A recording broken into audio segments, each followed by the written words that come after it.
Pemirsa, budidaya jamur merang memiliki prospek cukup bagus dari segi ekonomi. Usaha budidaya jamur merang memiliki keuntungan yang menjanjikan asalkan mengerti cara dan mengetahui kebutuhannya. Salah seorang pembudidaya jamur merang mengatakan mendapatkan keuntungan besar ketika panen. Namun untuk menghasilkan jamur merang yang berkualitas dan layak jual harus mengetahui kebutuhannya, yakni kelembapan. Sedangkan salah satu kebutuhan dari jamur tersebut ialah harus selalu dicek. Budidaya jamur merang tergolong gampang-gampang susah, tidak asal lembab saja.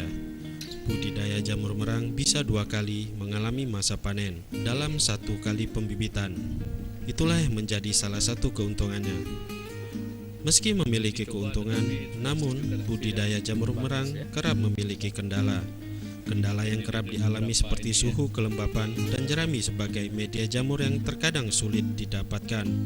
Karena tingginya permintaan jamur di pasar lokal, membuat bisnis jamur menjadi salah satu peluang usaha yang cukup menarik untuk digeluti.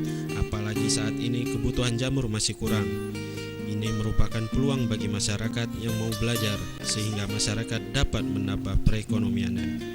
Tim Liputan Aceh TV.